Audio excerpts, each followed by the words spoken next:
Bonsoir à toutes et à tous, ou bonjour à toutes ou à toutes. Ça dépend dans quel espace-temps vous vous situez. Au commencement, Dieu créa les cieux et la terre. La terre était informe et vide. Il y avait des ténèbres à la surface de l'abîme, et l'Esprit de Dieu se mouvait au-dessus des eaux. Et Dieu dit que la lumière soit. Quel message de circonstance! Et que disent les scientifiques de ce message? Alors, il y a deux sortes de sciences. La science spirituelle et la science mathématique, la science cartésienne. Donc, on va mettre la science cartésienne du côté de la science imminente, les choses imminentes, et dans la science spirituelle, la chose transcendantale. On pourrait comparer le corps et l'esprit, la terre et le ciel. Malkoud et la couronne dans l'arbre de vie. Au commencement, Dieu créa les cieux et la terre était informe et vide. Informe et vide, en hébreu, ça se traduit par tohu bohu. Qu'est-ce que tohu bohu? Vous connaissez bien en français cette expression qui est de dire c'est le tohu bohu. C'est le désordre. C'est tout où il n'y a pas d'ordre. Il y a le tohu bohu spirituel, étudié spirituellement, le tohu bohu des kabbalistes, le tohu bohu de ceux qui étudient la Bible. Que veut dire ce fameux tohu bohu? À partir des références de la Bible, l'état tohu peut être défini comme un environnement où il manque des références qui permettent de s'orienter. C'est un vaste espace vide dépourvu de toute signification. C'est ce que Rashi a dit dans la Torah orale. La Torah orale existe avant la Torah. Qu'est-ce que c'est la Torah? C'est les 5 premiers livres du Pentateuque, les 5 premiers livres de notre Bible. Cette Torah orale, c'est une transmission orale qu'il y a eu entre les rabbins et les sages d'Israël. Dans cette Torah orale, il y a aussi le Sefer Yetzira. Et le Sefer Yetzira nous explique comment les lettres de la Torah, c'est-à-dire les 22 lettres principales de l'alphabet hébreu, sont arrivées à se coucher sur le papier. C'est des notions très très complexes et c'est une science que je ne peux vous expliquer parce que je n'ai pas les connaissances.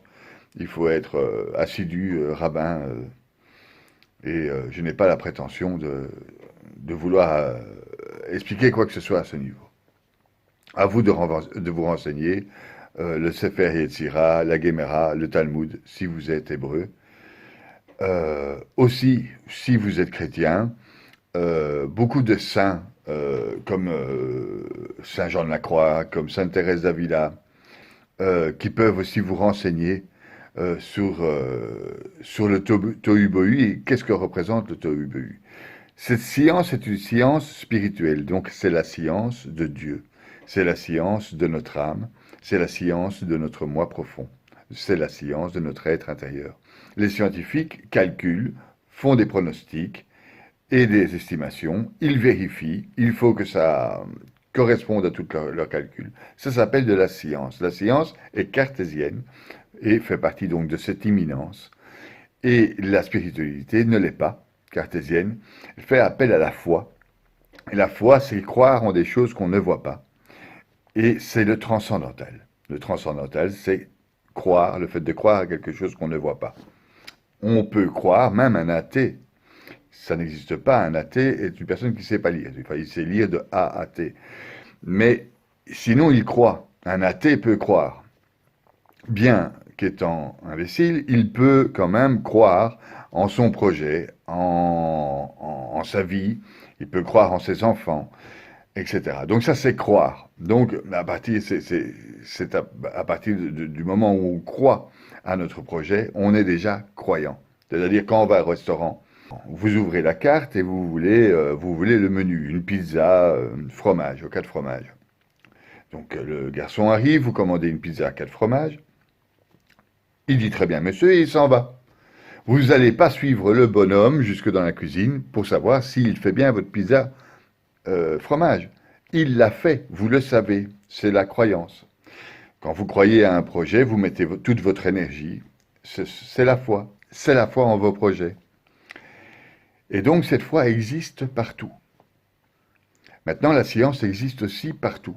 Il y a la science de l'écologie, comment se porte notre planète, que faire pour sauver notre planète. Il y a la science spirituelle, comment se porte notre intérieur, que faire pour aider notre intérieur. Deux sciences complètement différentes, mais complémentaires. Et elle l'a toujours été. Malgré les gros problèmes que Galilée a eus à son époque avec l'Église. Galilée a découvert, grâce à ses lunettes astronomiques, que la Terre et l'espace, l'univers, étaient en mouvement. À l'époque, l'Église ne considérait pas l'espace du tout en mouvement, cet espace était fixe. Et donc Galilée a dû se battre avec les religieux.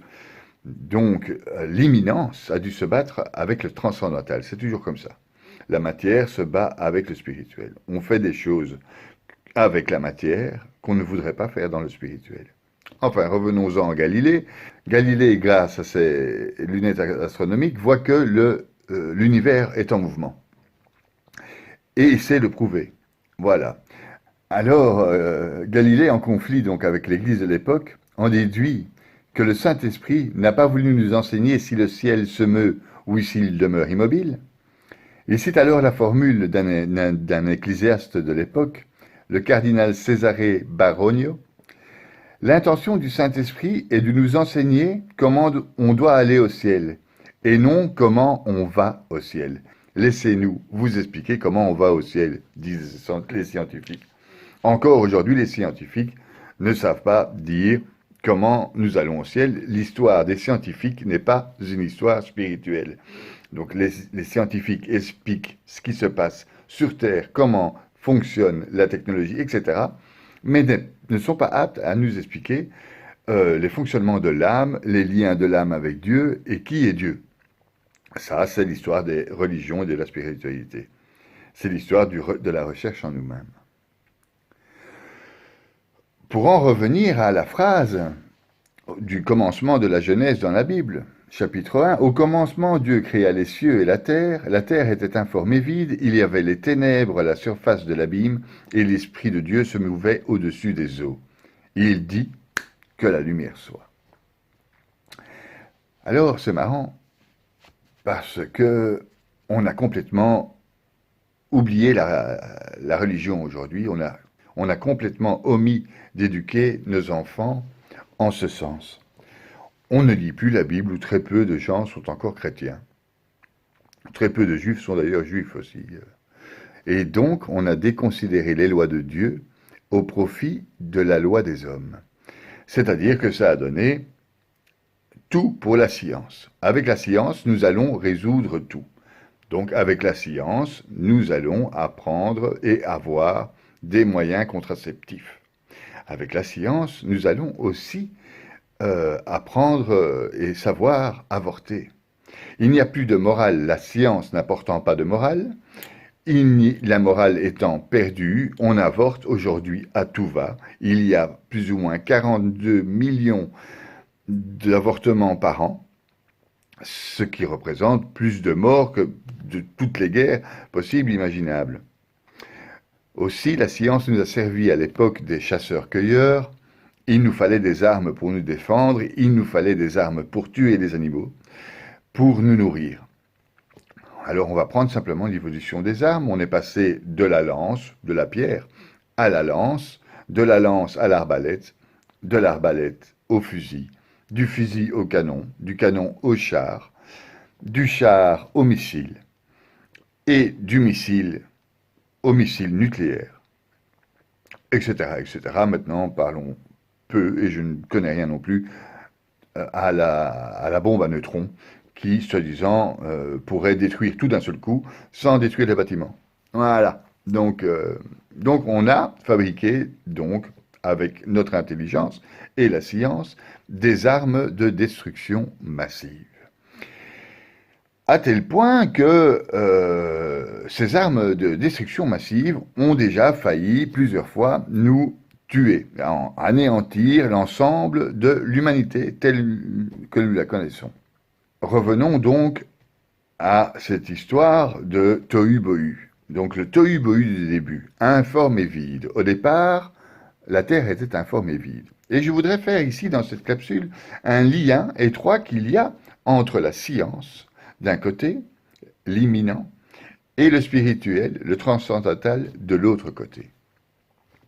La science a trouvé par hasard, en 1964, M. Penzias et M. Wilson ont découvert le rayonnement fossile, qui prouve aux astronomes qu'au plus loin on va dans le temps de l'univers, au plus la matière devient informe et vide.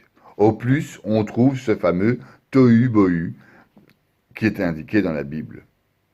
Bien avant, évidemment, la Bible a écrit ça il y a 2600, 3000 ans. Donc là, en 1964, ils ont découvert que le début de l'univers était tohu-bohu. Donc ils ont appelé ça le rayonnement fossile. Ils ont envoyé un satellite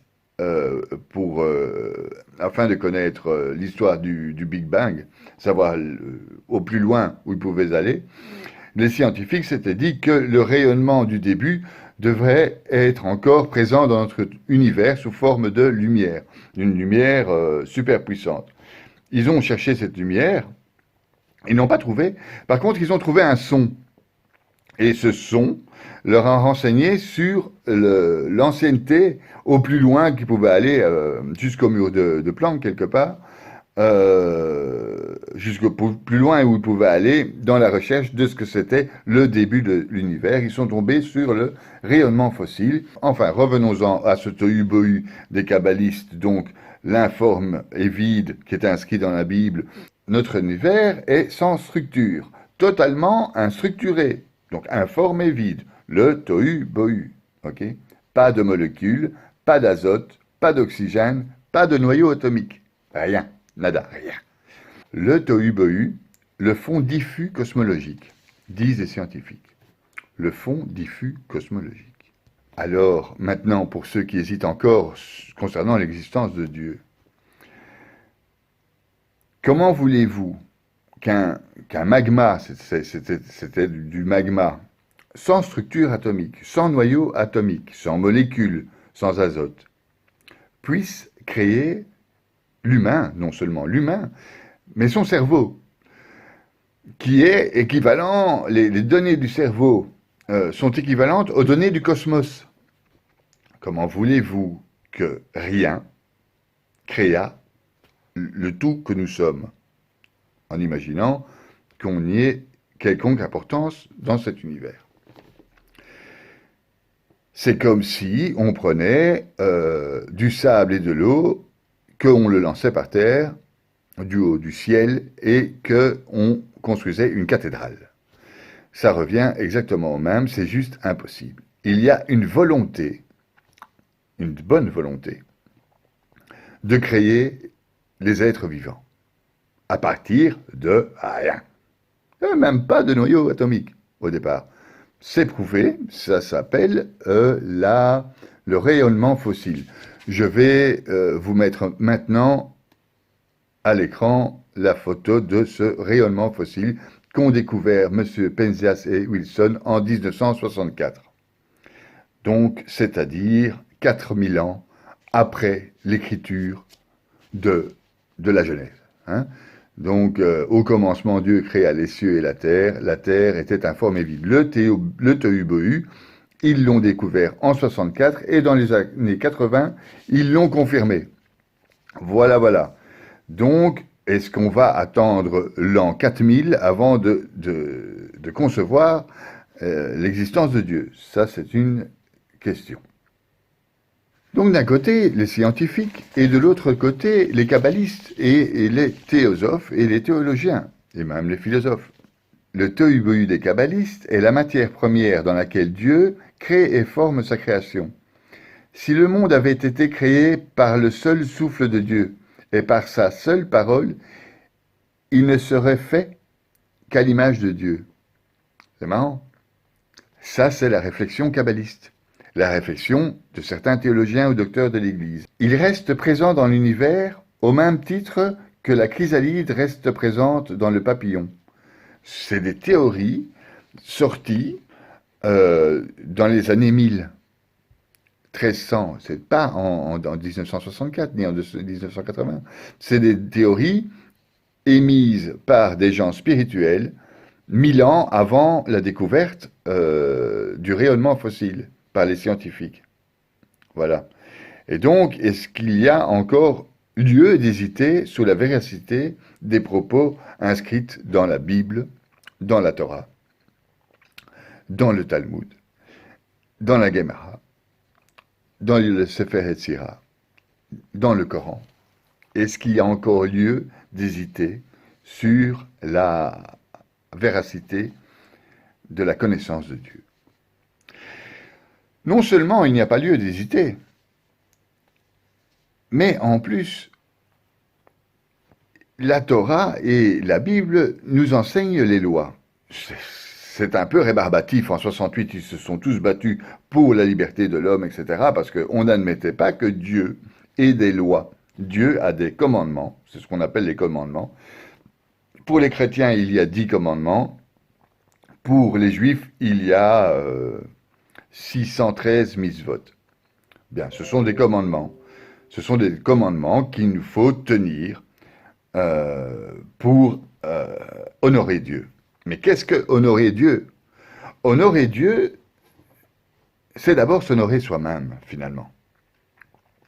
Dieu se situe dans notre cœur, dans notre corps, dans notre âme. Si nous ne laissons pas de place à Dieu, Dieu n'existera pas. Et Dieu ne viendra pas. C'est tout. Voilà. Donc, il est temps de réintégrer les dieux. Il est temps de faire revivre les dieux. Pourquoi il est temps de faire revivre les dieux? Parce que ces commandements et ces lois nous apprennent à respecter la vie. Nous apprennent à nous respecter nous-mêmes. Ce qu'il faut souligner, c'est cette notion de tohu-bohu. Informe et vide, désorganisé. Nous sommes créés de la désorganisation. Ça, les scientifiques et les religieux sont d'accord, nous sommes créés de cette désorganisation. Donc, d'un côté, pas de molécules ni d'atomes, complètement instructurés, et de l'autre côté, on nous dit tohu-bohu, informe et vide. Et à un certain moment, fut la lumière. On est créé de ce tohu-bohu, et ce tohu-bohu règne en maître encore en nous. La bonne preuve que le tohu-bohu règne en maître encore en nous, c'est que nous avons tendance au mal. Je m'explique, comme je disais tout à l'heure. Donc, l'évolution humaine a été ainsi. Nous avons construit des armes d'abord pour nous nourrir. Ensuite, nous avons fait des armes pour nous défendre. Ensuite, nous avons fait des armes pour faire la guerre. Ensuite, nous avons fait des armes pour détruire. Voilà. Et donc, l'intelligence même de l'homme est un tohu-bohu. Il y a dedans le tohu-bohu. Donc, il faut, pour régler ce tohu-bohu, les lois de Dieu qu'on doit suivre afin qu'à l'intérieur, on puisse chasser le mal. Donc, que nous apprend la Bible, que nous apprend Jésus, par exemple, le premier commandement de Jésus, enfin, le deuxième exactement, commandement de Jésus, le premier, c'est « Tu n'aimeras qu'un seul Dieu ». Le deuxième commandement, c'est « Vous allez vous aimer les uns les autres ». Mais ça, on a complètement perdu. C'est-à-dire que, déjà, vous allez aimer qu'un seul Dieu. Y a peu de gens qui vont regarder ma vidéo jusqu'au bout. Pour la bonne et simple raison, c'est que je parle de Dieu.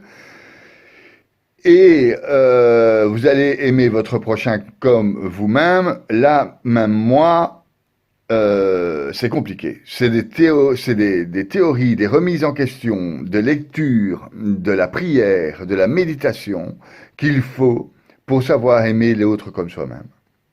Vraiment. C'est donc pour éviter le jugement. Et pour éviter le jugement, il faut apprendre à se reconnaître nous-mêmes et voir qui on est. Le nombre de péchés qu'on fait à la minute, ou à la seconde pour certains, ou à l'heure pour d'autres, ou à l'année pour d'autres, et ou jamais pour certains saints. Donc, il faut une remise en question pour régler ce tohu-bohu. D'un sens, il faut une remise en question. De l'autre sens, il faut lire une science. Et la science est de la science spirituelle. Cette science réside dans la lecture et la compréhension de la Bible. Ça, c'est du côté spirituel et éminent. Du côté transcendantal, excusez-moi. Du côté éminent, c'est la science. Il faut aussi écouter la science. Quand la science du monde actuellement nous dit que le monde va, en tout cas l'écologie et le monde de l'existence humaine, de ce fait, va à sa perte. On dit ça depuis les années 1980. Donc un peu après avoir finalement découvert ce tohu-bohu, on se rend compte qu'en fait on va arriver dans le tohu-bohu. Maintenant, la crise du Covid-19 est un moment charnière, un moment où les hommes sont censés avoir une réflexion sur ce tohu-bohu. C'est-à-dire sont censés avoir une réflexion sur la surconsommation et la manière dont ils ont consommé. Une réflexion sur l'importance de la famille et de leurs enfants. Une réflexion sur l'importance aussi des dieux, de la spiritualité, parce que nombre de gens aujourd'hui sont dans le désarroi, la solitude. Il est très difficile d'être seul quand on est en compagnie de Dieu et qu'on a la connaissance de Dieu. On peut avoir la connaissance de Dieu d'une part, on peut avoir la prière d'autre part. Ce que Sainte Thérèse d'Avila appelle d'un côté les goûts et les contentements. Les goûts, c'est quand on prie et qu'on se sent bien, si on veut, je résume dans l'oraison. Et les contentements, c'est les contentements de la lecture de la Bible, la lecture de la vie de Jésus, la lecture de la vie de Moïse, de la vie et les écrits d'Isaïe, l'histoire d'Abraham. Ce sont les contentements. On ferme les yeux et on a une attitude zen. Et on parle à Dieu, on lui demande.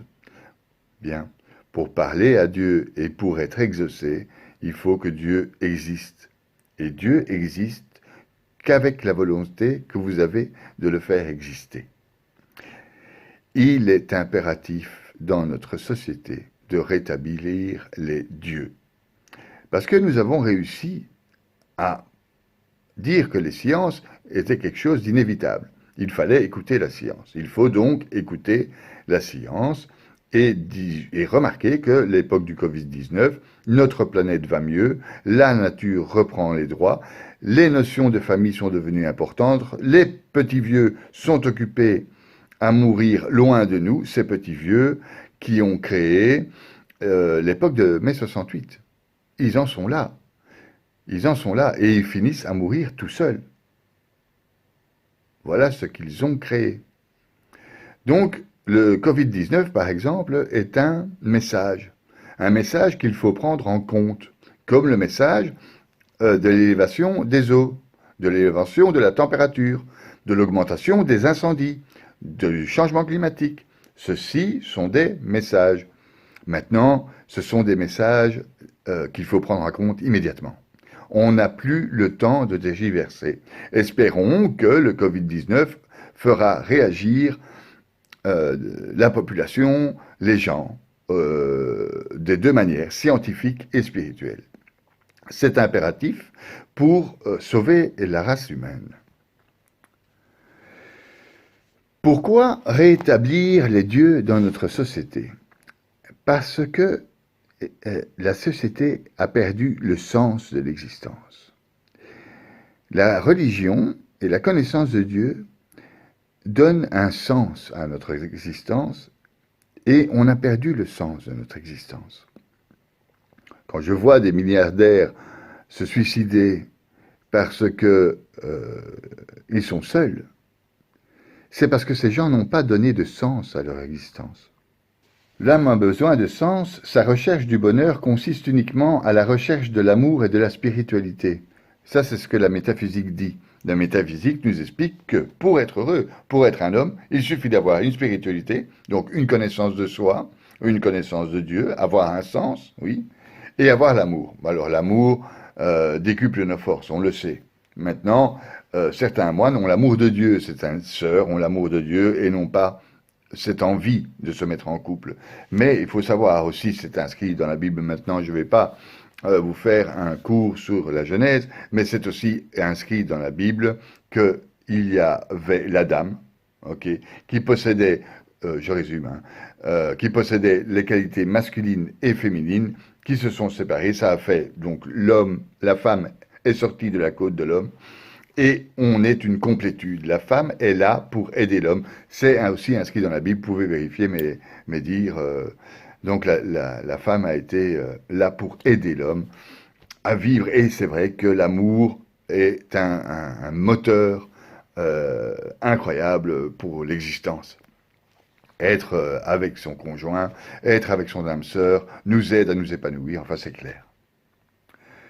Donc revenons sous la notion de sens.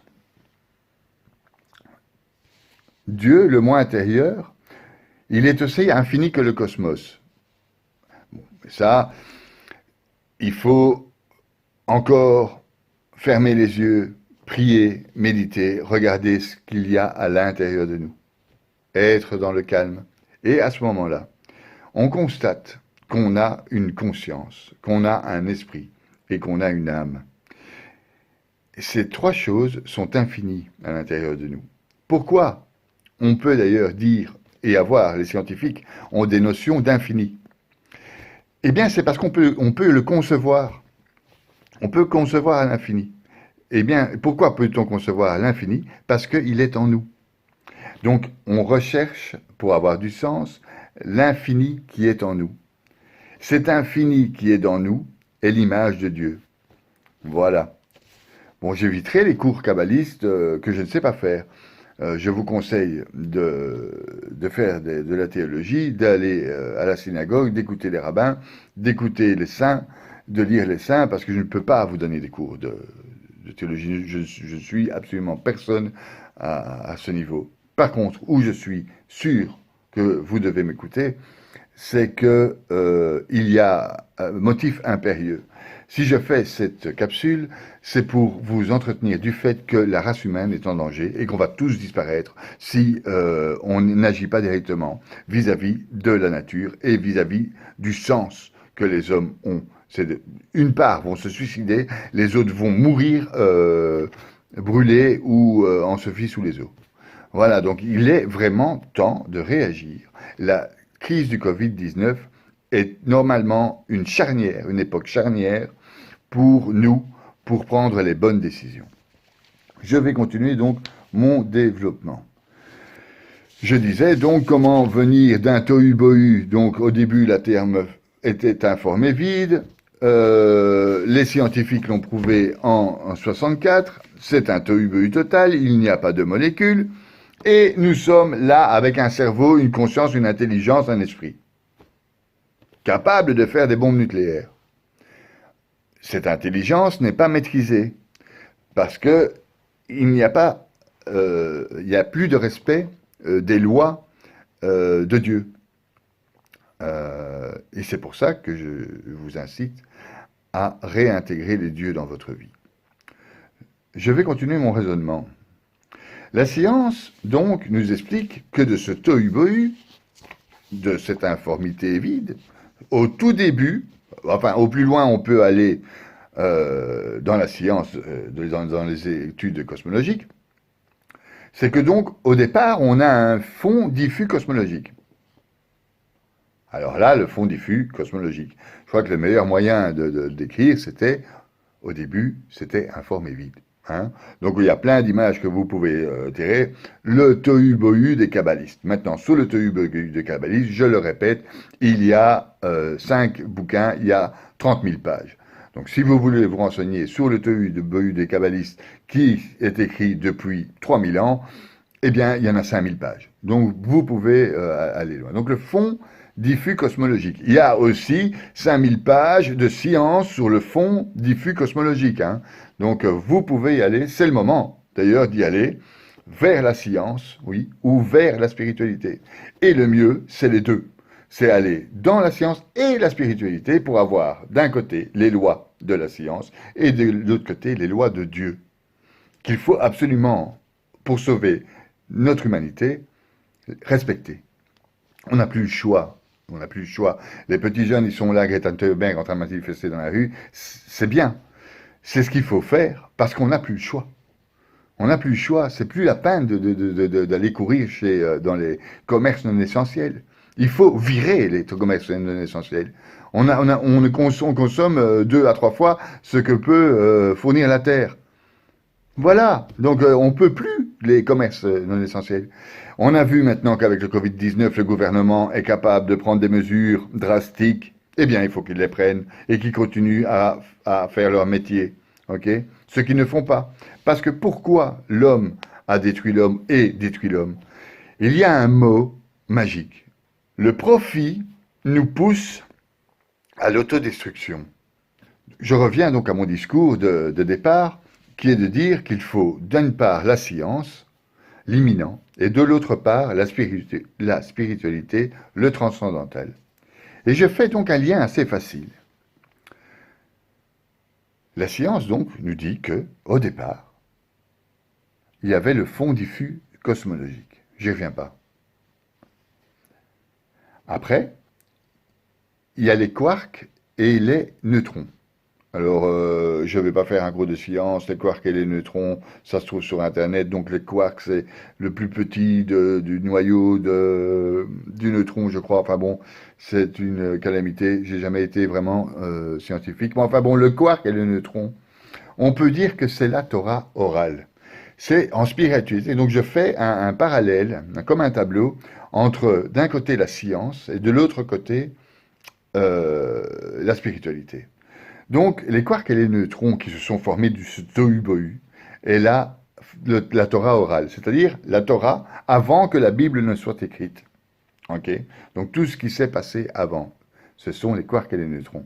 Ensuite, il y a eu les noyaux. Les noyaux, voilà. Et les noyaux des cellules, ça c'est le papier. C'est l'invention du papier. Et puis, il y a eu les atomes.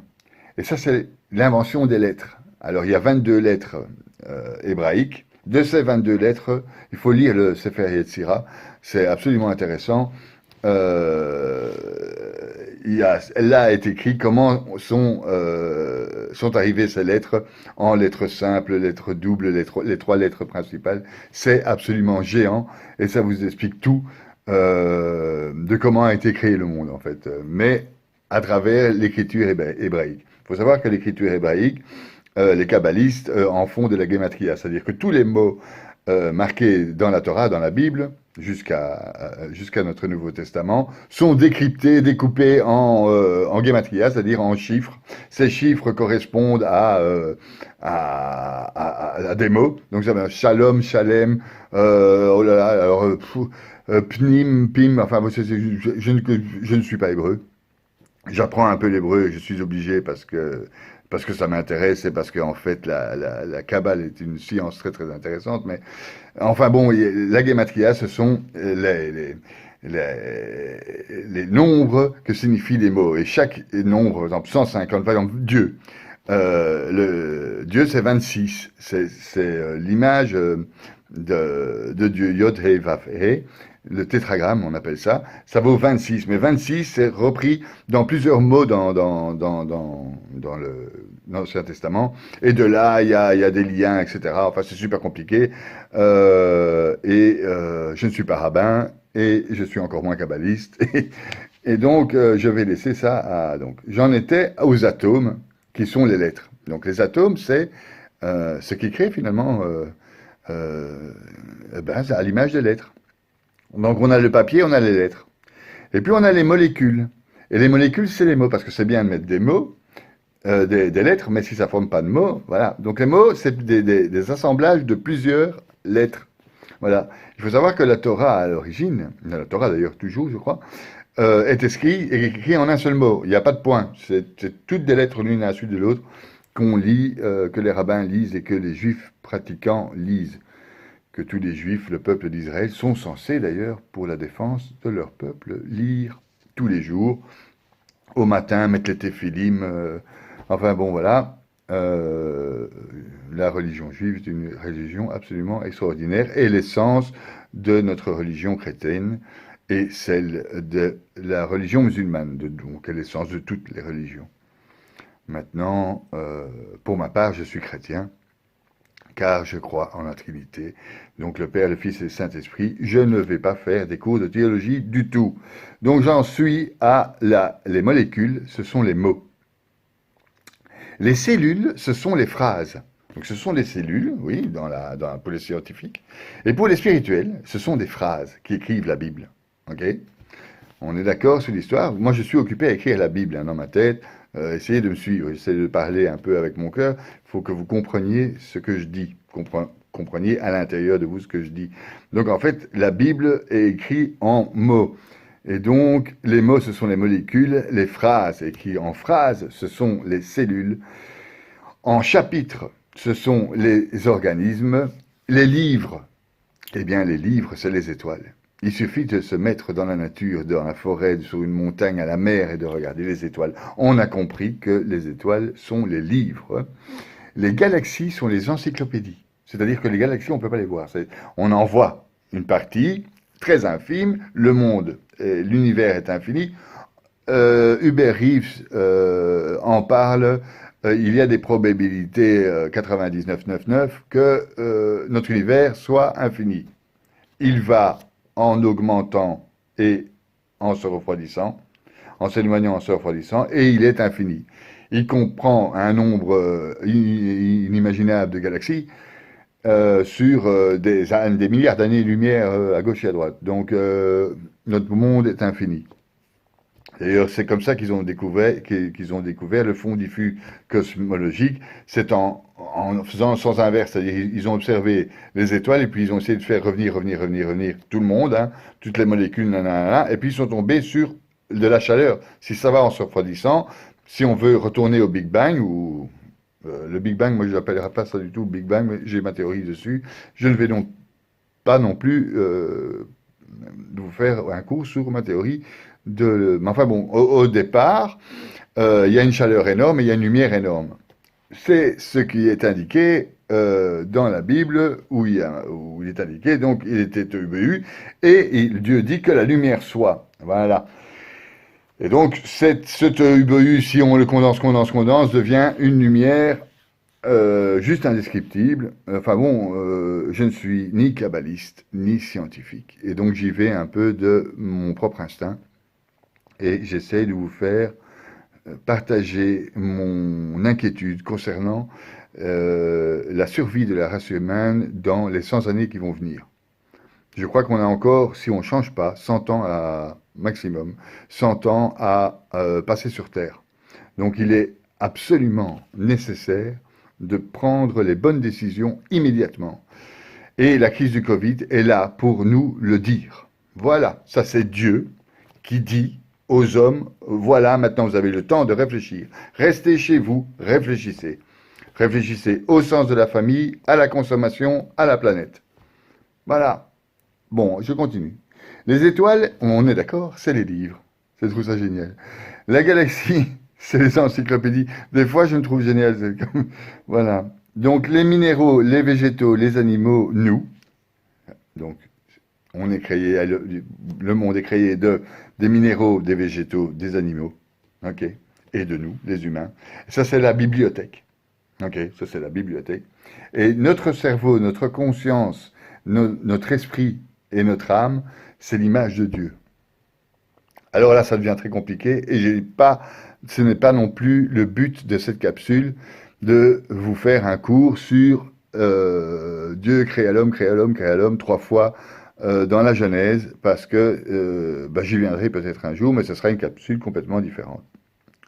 Donc voilà, c'est du côté de la science. Donc, le fond diffus cosmologique, les quarks, les noyaux, les atomes, les molécules, les cellules, les organismes, les étoiles, les galaxies, les minéraux, nous, et notre cerveau.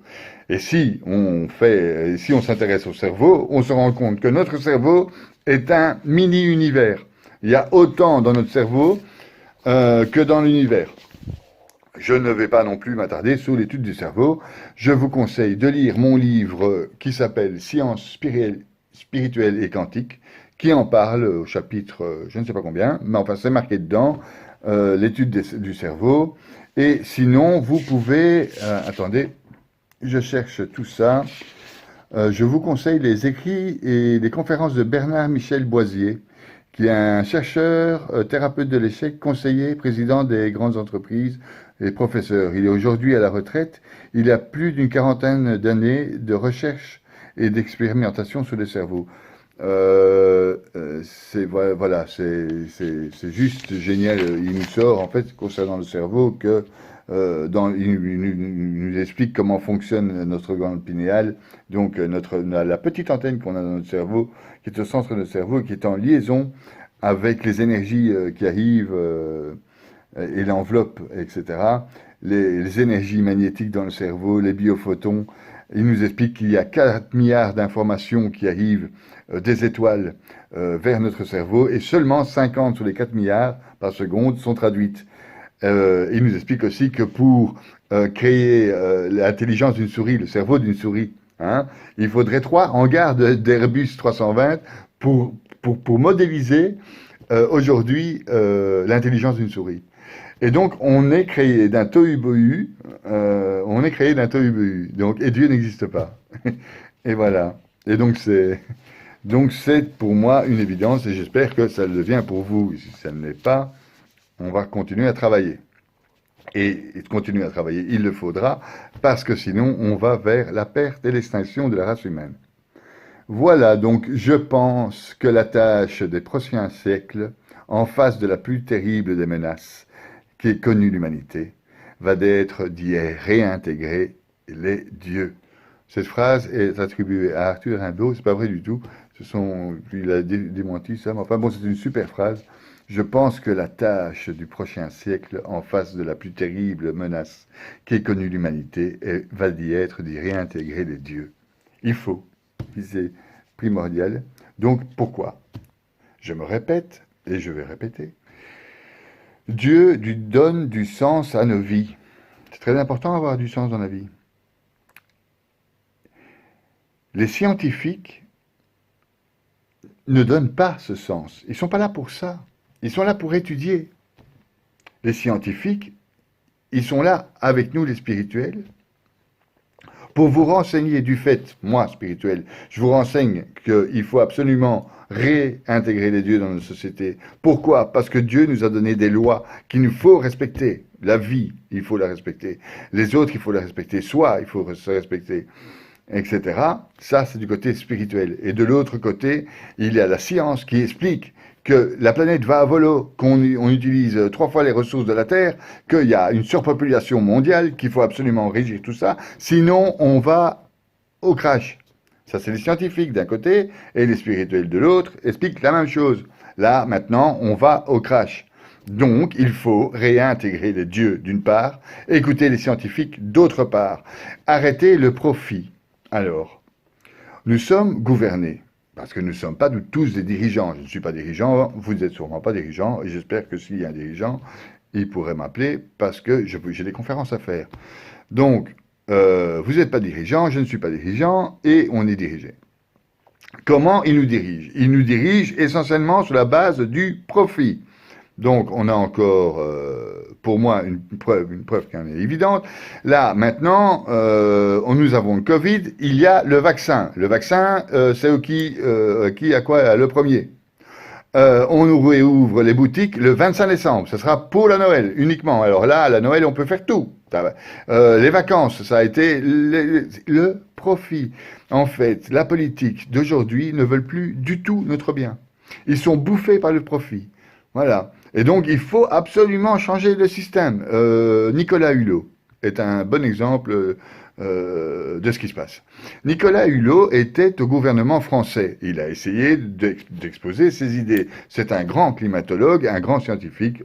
À son niveau, il a ses spécialités. En tout cas, en tant que biologiste, il est excellent. Et donc, il a été au gouvernement français.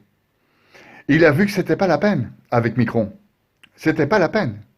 Donc, sans poser de jugement de valeur sur la franc-maçonnerie et tout le bordel, mais c'est pas la peine.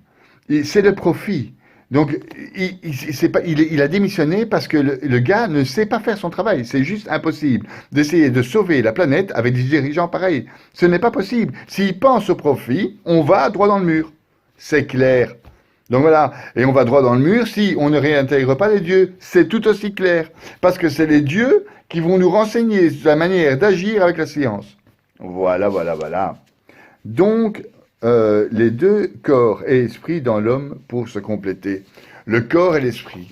La science et la spiritualité et la religion. Le corps et l'esprit. Voilà. La planète, oui, et l'univers. Et l'infini de cet univers. On n'a plus d'excuses, je répète dans toutes les vidéos, on n'a plus d'excuses pour être des crétins. On ne peut plus être des crétins, les enfants. Vous avez Internet depuis que vous êtes nés. Dans Internet, il y a la moitié de la bibliothèque d'Alexandrie, ou plus que la bibliothèque d'Alexandrie. Vous avez des exemples historiques, donc les exemples des Romains, les exemples des chrétiens, les exemples des marsouins. Alors, il n'y a plus d'excuses pour être con. Voilà. Et donc, il faut que les gouvernements, les politiques avant, ils avaient des idéologies. Il y avait des idéologies politiques. Le socialiste était un socialiste, il voulait dans le social. Le libéral était pour le boulot. Il était vraiment boulot. Le gauchiste était de chez gauche. Maintenant, ils sont tous mêlés à faire du profit. Les gars, ils veulent faire du profit, du profit, du profit, du profit, du profit. Et ça mène à la destruction de la race humaine. Donc, j'ai apporté, parce que c'est facile de critiquer. Alors, on va me dire, oui, mais toi, qu'est-ce que tu fais, toi? Qu'est-ce que je fais? Moi, je fais des petites capsules, déjà, pour vous alerter. Je suis, entre guillemets, je déteste ce mot, je ne supporte pas les complotistes. Enfin bon, je suis un lanceur d'alerte. Mais c'est pas un lanceur d'alerte, là, c'est une prophétie. Et c'est même pas une prophétie, c'est du logisme. Hein, on va à droit dans le mur. On va à l'extinction de la race humaine. Voilà. Euh, donc, et ça fait longtemps que l'humanité aurait pu y passer avec le nucléaire. Hein. Donc, il y a une histoire d'un entraînement de l'armée à l'époque de la guerre froide. L'armée américaine fait des entraînements. L'armée russe croit que ce ne sont pas des entraînements, c'est une attaque militaire nucléaire. Le président, je crois que c'est Gorbatchev, je ne sais plus, qui dit à son général, vas-y, appuie sur le bouton, parce qu'ils sont occupés à nous attaquer. Le gars, heureusement pour nous, n'a pas appuyé sur le bouton parce qu'il s'est dit intérieurement, il avait une conscience, le gars, il avait une conscience, et il a dit, ça doit pas être bon. Je ne peux pas détruire l'entité de l'humanité. Et il l'a pas fait. Et donc, heureusement qu'il l'a pas fait, parce que c'était un entraînement des Américains. Donc, à cause d'une erreur stupide, le tohu-bohu, donc le tohu-bohu qui vient de très loin, donc il existe encore dans le monde. Donc, le squelette du monde, là, les sons qu'on repère au loin, c'est le tohu-bohu. Ce tohu-bohu nous marque toujours. On est né tohu-bohu. Exemple, l'exemple même de ce que c'est le tohu-bohu. Quand vous êtes dans un champ, je ne vais pas prendre l'histoire du blé de Jésus. Quand vous êtes dans un champ et que vous regardez ce champ, qu'est-ce qui est le plus facile pour vous à planter? Les orties, les mauvaises herbes, tout ce qui est mauvaises herbes, ou le beau plant de tomates? Vous allez me répondre, ils vont être cons, ce sont les orties. Oui. Les orties sont plus faciles à sortir de terre que la belle tomate. Eh bien, c'est la même chose chez nous. Vous n'allez jamais aller au magasin, bonjour madame, est-ce que je pourrais avoir un sachet d'1 kilo d'orties? Non. On va vous dire, monsieur, les orties, ça pousse automatiquement, il ne faut pas acheter des grains d'orties. Eh bien, c'est pareil, le tohu-bohu qui est dans nous, ouais, il est toujours là. Donc, il va aller vers le profit, il va aller vers le pouvoir, il va aller vers la domination. Il est toujours là. Il faut se battre. Il faut se battre comme dans un champ, on se bat pour faire pousser la tomate. Ça s'appelle le tohu-bohu, les restes du tohu-bohu. Maintenant, si vous lisez la Bible, vous vous rendez compte que Dieu a voulu éliminer, à l'époque de l'âge de Noé, l'entièreté de la planète. Heureusement, il y avait 4 fidèles spirituels qui continuaient à croire en Dieu, et donc il les a sauvés. 4 sur l'humanité. Donc j'espère pas être tout seul ce soir ou cet après-midi, parce que c'est plus ou moins le ratio, si tu veux. Le ratio, c'est 4 pour, ou 6 pour une humanité. Donc, il faut plus être 6, ni 4, ni 10. Il faut être l'entièreté de l'humanité et prendre conscience de ce tohu-bohu que nous expliquent les scientifiques. Prendre ce qu'expliquent les scientifiques, c'est ce que je viens de dire, l'évolution des armes qui peuvent nous détruire, l'évolution du pouvoir, l'évolution du profit qui nous détruit. Alors parce qu'on me dit, qu'est-ce que tu fais? Bon, déjà, je fais des capsules. De deux, j'étudie la théologie et la Kabbale. De trois, je prie pour vous. Ok, donc je prie pour que l'humanité prenne le Covid-19 comme une époque charnière pour changer son comportement. Je vais vous expliquer pourquoi c'est important de réintégrer les dieux. Il y a une histoire dans les écrits sacrés qui est l'histoire la plus connue, c'est celle où on va arriver maintenant pour Noël, c'est l'histoire des rois mages. Les rois mages ont suivi l'étoile. Bon, il n'y a pas que les rois mages, hein. Il y a le roi Saül, il y a le peuple d'Israël et Balaam. Enfin bon, il y a plein de références sur l'astrologie, les magiciens, etc. La Bible dit bien qu'il ne faut pas écouter les magiciens, nanana. C'est vrai, c'est vrai, c'est vrai. Mais il y a des choses quand même. Les rois mages, ils ont quand même apporté de l'encens, de la myrrhe à notre Jésus-Christ. Voilà, le grand magicien qui était censé juger Israël pendant les 40 ans du désert, ne les a pas maudits et a sauvé de par son jugement, le peuple dans le désert, qui est le peuple qui nous a apporté ce Dieu unique. Donc voilà, ce sont quand même un peu des uluberlus. Et à propos du Luberli, on peut parler des astrologues, des astrologiens, des astrologistes, enfin les rois mages. Voilà. Alors, en astrologie, on apprend qu'il y a des ères. On a l'ère du bélier, l'ère du taureau, l'ère du bélier, l'ère du poisson, voilà, l'ère du verseau. C'est assez compliqué. C'est assez compliqué. Tous les 26 000 ans, vous voyez, on fait un cycle complet. Et on passe d'ère en ère tous les 2500 et des ans. Et dans 130 ans, nous allons changer d'ère. On va changer d'ère. Oui. On va passer donc à l'ère du Verseau. On change d'ère tous les 2500 ans. Il y a eu des ères importantes, l'ère du Taureau, du Bélier, du Poisson, et on est dans l'ère du Poisson, pardon, et on va rentrer dans l'ère du Verseau. Ce sont chaque fois des très grandes périodes avec des très grands changements. À chaque changement d'ère, il y a des énormes changements. L'ère du Poisson, c'est 0,30, et l'ère du Poisson, c'est l'avènement du christianisme. Voilà. Et maintenant, on va changer d'ère.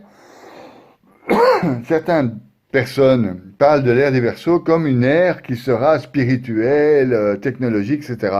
J'espère si on n'est pas tous brûlés avant.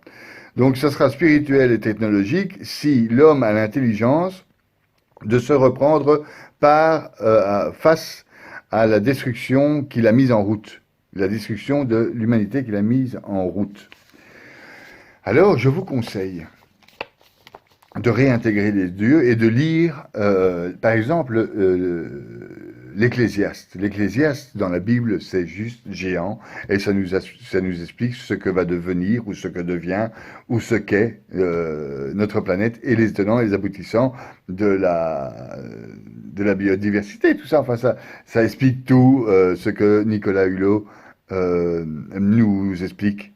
Et tout ce que les grands géologues nous font comprendre, tout ce que la COP21 fait dans les années 2000, eh bien, la Bible, bien avant, l'expliquait déjà. Vanité des vanités, Donc, pouvoir et profit. Hein. Vanité des vanités, dit l'Ecclésiaste. Vanité des vanités, tout est vanité. Quel avantage revient-il à l'homme de toute peine qu'il se donne sous le soleil? Une génération s'en va, une autre vient, et la terre subsiste toujours. La terre subsistera toujours. C'est nous qui allons disparaître. Le soleil se lève, le soleil se couche, il soupire après le lieu d'où il se lève de nouveau. Le vent se dirige vers le midi et tourne vers le nord, puis il tourne encore et reprend les mêmes circuits. Tous les fleuves vont à la mer, etc., etc. En fait, dans l'Ecclésiaste, vous avez exactement ce que je dis, mais 1000 ans avant.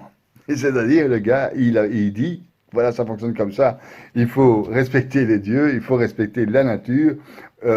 Tout passe, sauf la parole de Dieu, parce que la parole de Dieu, elle reste. C'est-à-dire que dans les générations, on est tous morts, mais la parole, elle est restée. C'est un autre bouquin qui est resté comme ça pendant 5000 ans. Il n'y en a pas. Hein. Donc, les seules civilisations, c'est les Égyptiens et les Incas qui ont laissé des bâtiments, mais des livres qu'on peut lire aujourd'hui, qu'on peut analyser aujourd'hui, sur lesquels nous pouvons discuter. Il y en a qu'un. Il y en a qu'un.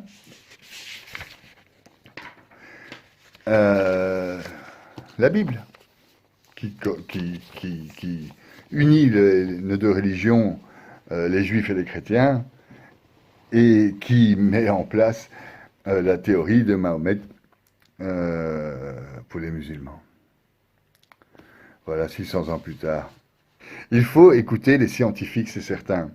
La cosmologie, la géologie, l'étude de notre planète, de ce qu'on en fait, etc. Il faut écouter les sciences du psychique, les psychiatres, les docteurs en psychiatrie. Mais il faut aussi, ça c'est d'une part scientifique, donc l'imminent, mais du côté transcendantal, il faut lire l'histoire des saints. Non, pas l'histoire des saints, mais ce qu'ils disent. Alors, par exemple, Sainte Thérèse d'Avila nous parle du château intérieur et de l'histoire de l'âme. Alors, l'histoire de l'âme, c'est magnifique. C'est un château intérieur qu'elle modélise notre âme comme un château intérieur avec différentes pièces, différents niveaux, première demeure, deuxième demeure, etc., jusqu'à la septième demeure, et explique comment peut évoluer une âme. C'est l'histoire d'une sainte. Donc, c'est l'histoire de quelqu'un qui a étudié la Bible. C'est quelqu'un qui a prié.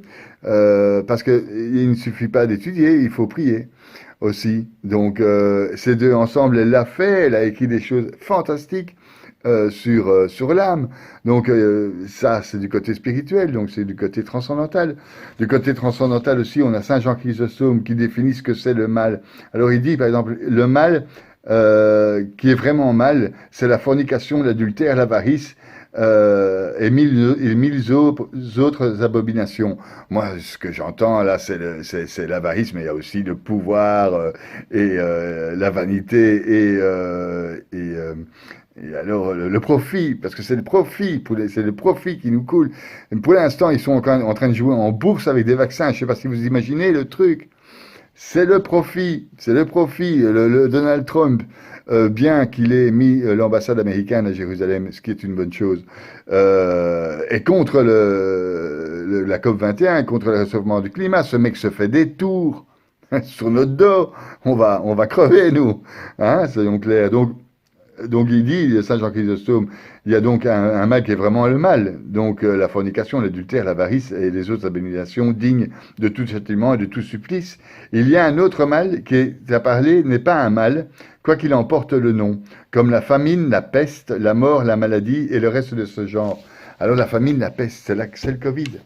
La famine est autre chose de ce genre, c'est le dérèglement climatique. En fait, ce qu'il y a, ce ne sont pas des mâles. Ça va juste rétablir l'équilibre de la planète dont la planète a besoin. La planète est un être vivant. Les théologiens et les kabbalistes considèrent la planète, la nature, comme le corps de Dieu, faisant partie intégrante du corps de Dieu. L'univers, le corps de Dieu, etc., etc. Donc tout ce que vous voyez autour de vous est le corps de Dieu. C'est ce que disent les spirituels, ok? Bon, eh bien,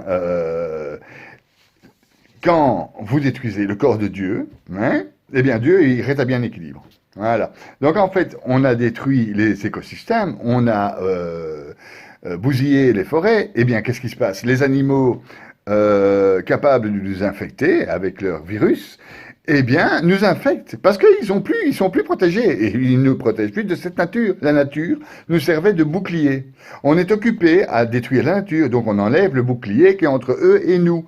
Voilà. Et donc, Dieu a bien fait les choses. C'est-à-dire, on a enlevé le bouclier, on a le virus. Voilà, on a détruit la planète avec l'agroalimentaire et les pesticides et les avions à tout va. Eh bien, on va crever. C'est tout. On a trop de gens, on a trop de population. Eh bien, il va faire qu'on y ait beaucoup moins de population. Je voudrais pas être alarmiste du tout. C'est pas mon discours d'être alarmiste. C'est pas le but du jeu. Parce qu'en fait, on est intelligent et on a la science et on a les écrits sacrés et on peut mêler les deux et on doit mêler les deux.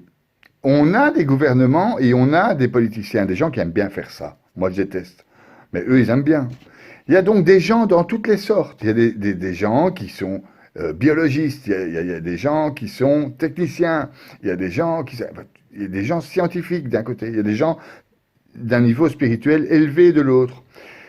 Et il y a des politiques pour diriger tout ça. Le rôle des politiques est de diriger tout ça. Voilà. Et pas de faire du profit à tout va. Voilà. Et pas de foutre la planète en l'air. Maintenant, c'est ce que ces gens font. Et donc, il faut faire quelque chose. Il faut déjà faire des choses comme moi, à mon petit niveau, faire des petites capsules, prier. Et alors, moi, je surconsomme pas. Hein. Je suis pas un surconsommateur effréné, quoi. Voilà. Je crois qu'avec mon mode de consommation, ça va, je casse pas les planètes.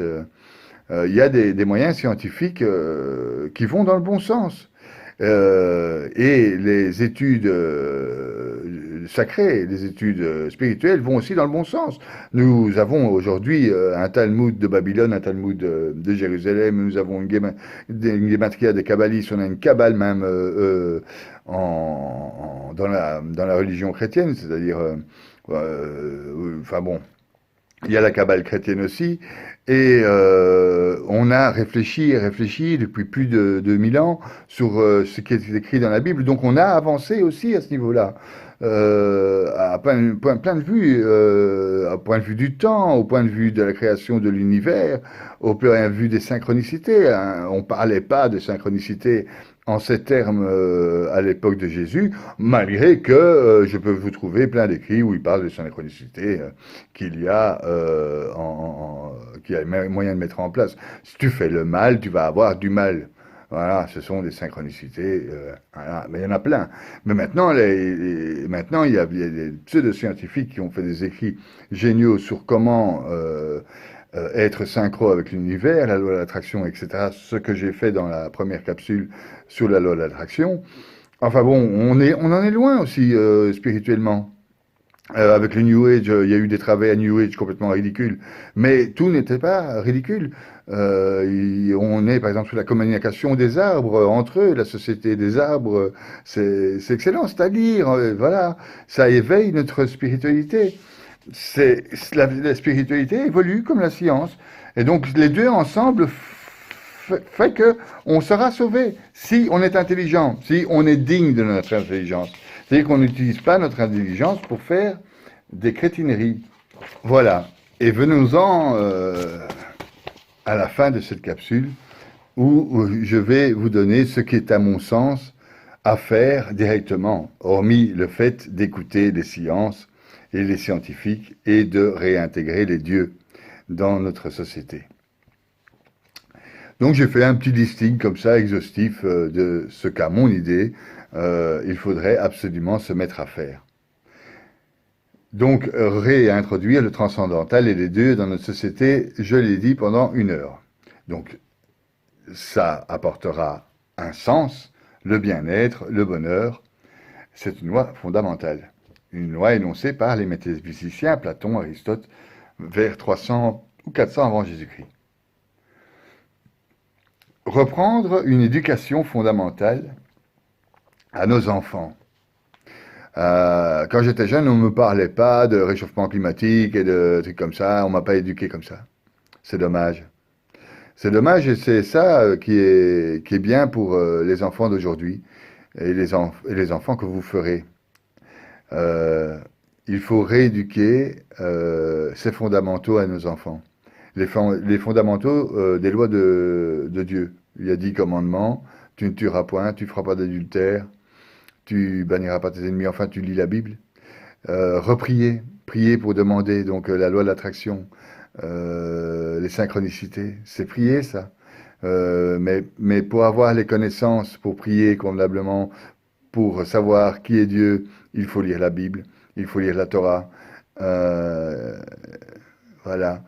Et donc rééduquer les enfants dans ce sens. Moi, je lis les saints. Alors, l'histoire de Sainte Thérèse de Lisieux. Alors, Sainte Thérèse de Lisieux, je suis occupé à lire le bouquin, là, sa vie.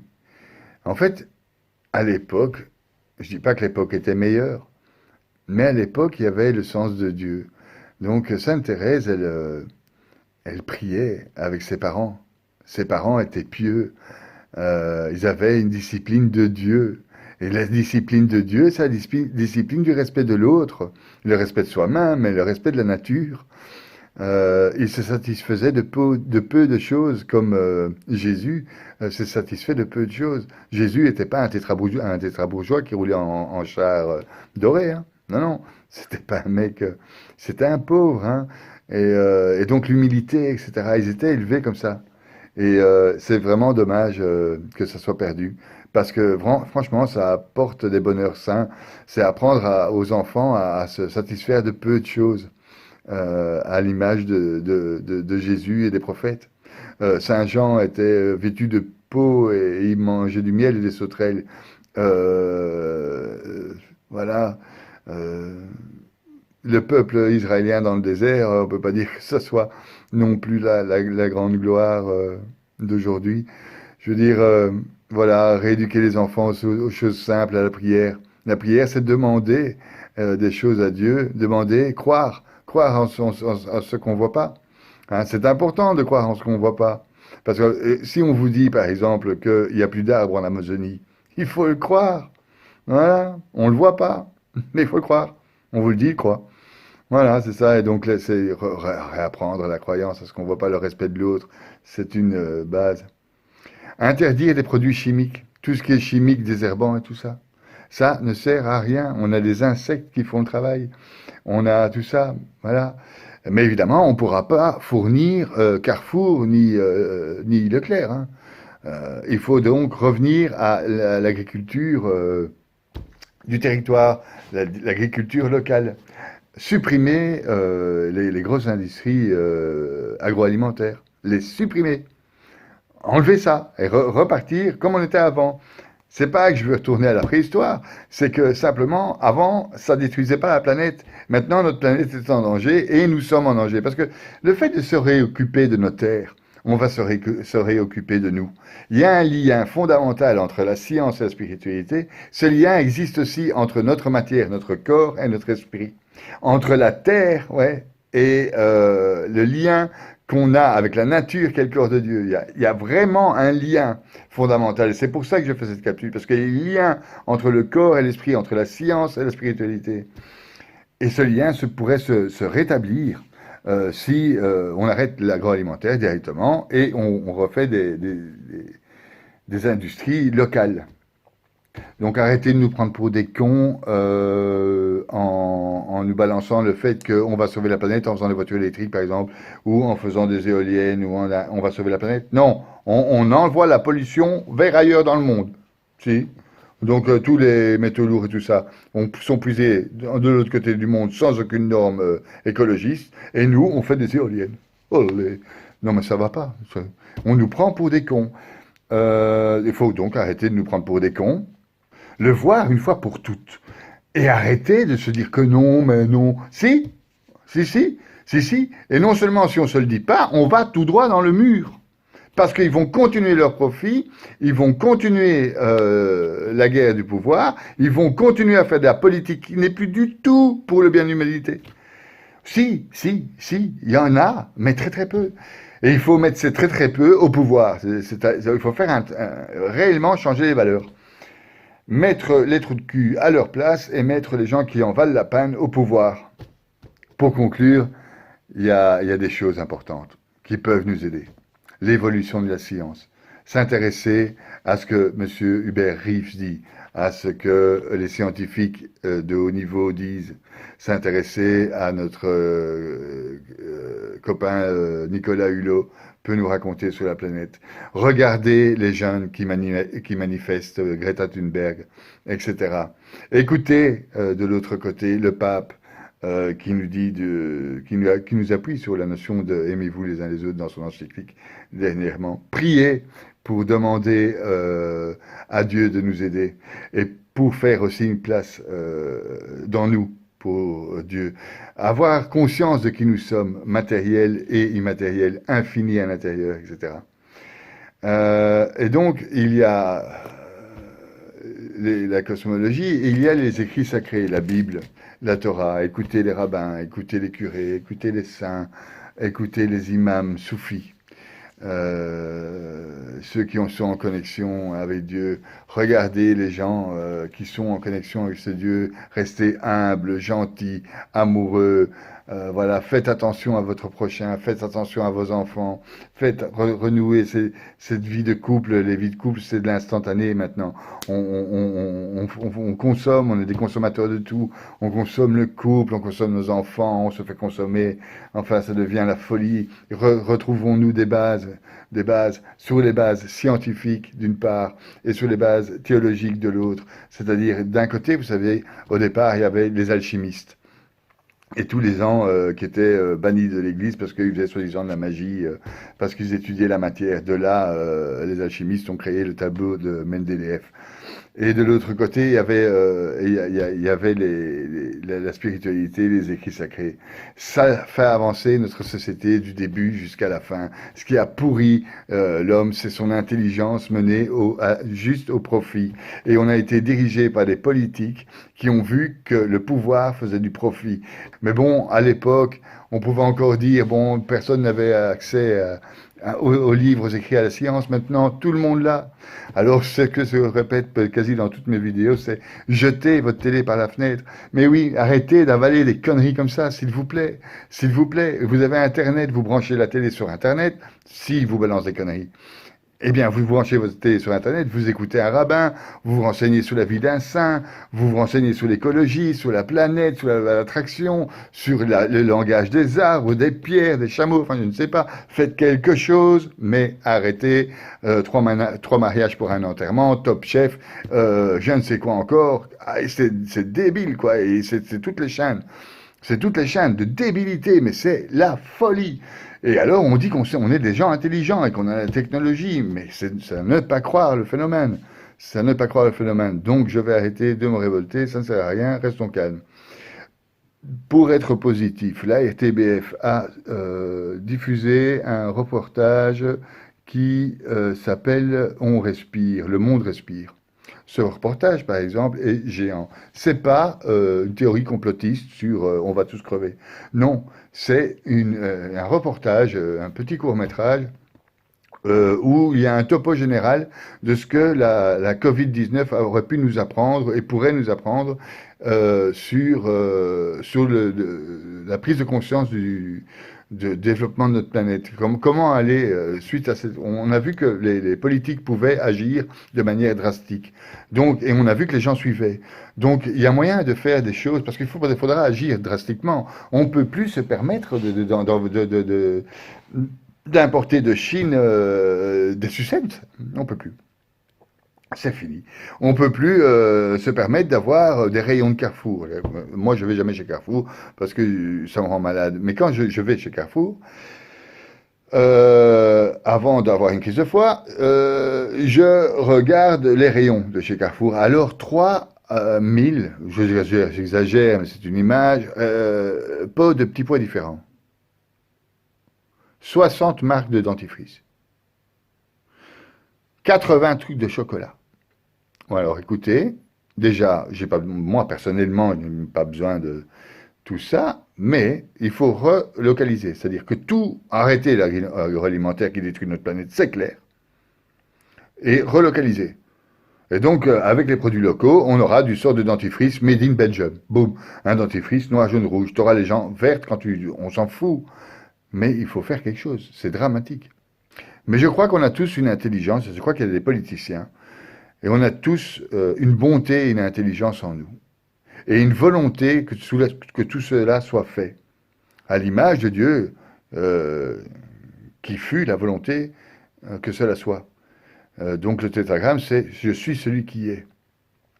Donc nous aussi, à l'image de Dieu, on peut être celui qui est, celui qui fait, avec une volonté d'enlever les orties, d'enlever le mal, d'enlever ce tohu-bohu qui nous a forgés. On est forgé d'un tohu-bohu. Donc il n'y avait pas de molécules, pas d'atomes, rien. Un tohu-bohu, le vide, informe et vide, on est créé de ça. Okay. Ce qui pousse le plus vite, c'est les mauvaises herbes. Il faut nettoyer notre champ, arrêter le profit. Et donc cette émission, c'est très rare qu'à la télé, il y ait quelque chose de bien. En Belgique, il y a le Jardin extraordinaire sur la télé belge. C'est des petits animaux, je trouve ça magnifique. Et alors, il y a eu le reportage récent sur La planète respire, qui nous explique que la crise actuelle doit être un tremplin pour le changement. D'ailleurs, c'est notre dernière chance. Hein. À vrai dire, c'est notre dernière chance. C'est le Covid-19 qui doit être la charnière du changement d'air. Le changement d'air va se faire dans l'air cosmologique dans plus ou moins 100, 120 ans. Et on n'a pas ce temps pour changer absolument notre attitude et pour demander au gouvernement qui dirige en ce sens. Hein? Donc, s'ils savent faire chier pour les commerces non essentiels et pour les zones rouges, ils peuvent aussi faire chier pour sauver la planète. Parce que c'est vraiment temps. Et ils doivent le faire. Ils doivent le faire. Et quant à moi et mes copains, on va faire chier pour que vous réétablissiez les dieux dans notre société, afin de pouvoir avoir un sens à vos vies et d'avoir des enfants qui puissent aller dans le sens de Dieu. Et le corps de Dieu, je le répète, c'est la nature. Donc il y a un lien entre science et spiritualité, comme il y a un lien qu'il y a entre notre corps et notre esprit. L'épreuve du coronavirus est non pas une chance, mais une opportunité unique à saisir pour prendre de la distance sur notre société et sur le péril qui pèse sur elle. Il faut prendre acte que nous faisons partie d'un tout et que nous sommes confrontés à des enjeux universels, où nous serons tous gagnants ou tous perdants. Il est certain que dans la période qui est la nôtre, se joue ni plus ni moins l'avenir de notre planète. Il nous faut trier entre ce qui sera vertueux et ce qui sera nuisible, pour construire un modèle économique qui partage et qui protège. Nous avons tous les outils pour permettre d'avoir un monde plus sobre, et je pense que la crise du Covid nous permet de synchroniser la science et la conscience. Synchroniser la science et la conscience. L'adhésion citoyenne rencontre une forme d'exigence des États. Aussi des choses qu'il va falloir décroître. C'est le rôle de l'État de faire cela, progressivement et en accompagnant. Il nous faut exiger des États qui nous gouvernent une décroissance, une étude du bien et du mal, une cohésion entre conscience et science. Je pense que la tâche des prochains siècles, face à la plus terrible des menaces qui ait connu l'humanité, va être d'y réintégrer les dieux. Merci de votre écoute.